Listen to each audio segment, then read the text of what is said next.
नाशिकच्या लासलगावमधील सभेत मनोज जरांगे भाऊक, माझं शरीर मला साथ देत नाहीये, मी थोड्याच दिवसाचा पाहुणा, मात्र समाजाचा लढा अर्धवट राहू देऊ नका, जरांगेंचं भावनिक आवाहन।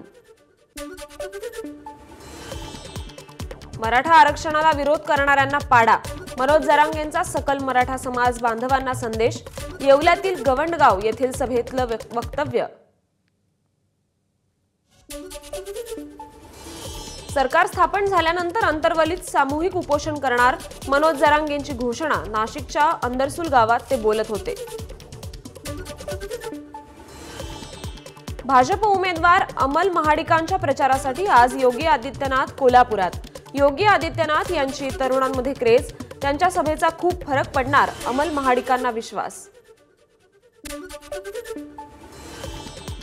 तुम्ही घड्याळ हिसकावून घेऊ शकता, पण त्याची वेळ हिसकावून घेऊ शकत नाही, काँग्रेस खासदार इम्रान प्रताप गडी यांची नाव न घेता अजित पवार गटावर टीका। सोलापूरच्या करमाळ्यात महायुतीकडून शिवसेनेचे दिग्विजय बागल रिंगणात, तरीही अजित पवारांकडून अपक्ष उमेदवार संजय शिंदेंना पाठिंबा देण्याचं आवाहन।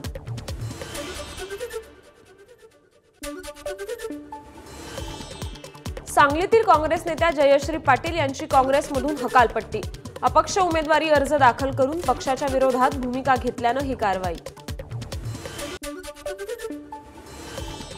रायगडमध्ये वंचितच्या जिल्हा अध्यक्षांचा शरद पवारांच्या राष्ट्रवादीत प्रवेश, वंचितचे रवींद्र चव्हाण 150 कार्यकर्त्यांसोबत राष्ट्रवादीत दाखल, वंचित बहुजन आघाडीला मोठा धक्का।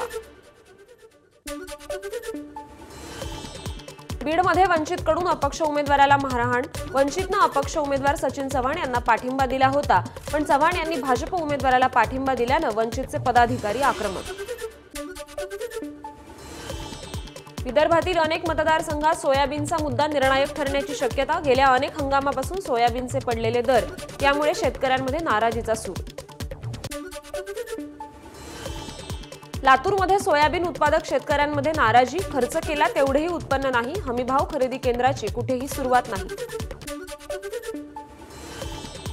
नांदगाव मतदारसंघातील 4 उमेदवारांवर आचारसंहिता भंगाचा गुन्हा दाखल, आमदार सुहास कांदे, माजी खासदार समीर भुजबळ, गणेश धात्रक, डॉक्टर रोहन बोरसे यांच्यावर आचारसंहिता भंग केल्याचा गुन्हा दाखल। गडचिरोलीतील अजून एक आयईडी नियंत्रित स्फोटाद्वारे केला नष्ट, सकाळी भामरागडच्या पार्लकोटा नदीच्या परिसरात सापडलेल्या 2 आयईडी पैकी एकाचा स्फोट झाला होता, तर दुसरा आयईडी निष्क्रिय करण्यात आला होता।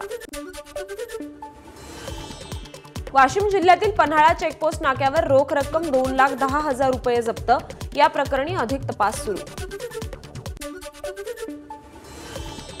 निवडणुका शांततेत पार पडाव्यात यासाठी निवडणूक आयोगानं कंबर कसली, निवडणुकीदरम्यान अनुचित प्रकार टाळण्यासाठी वाशिम जिल्ह्यात अतिरिक्त पंजाब पोलिसांचं पथक दाखल।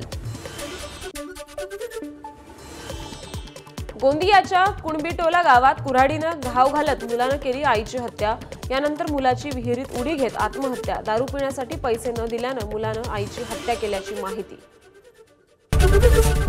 एबीपी माझा, उघडा डोळे बघा नीट।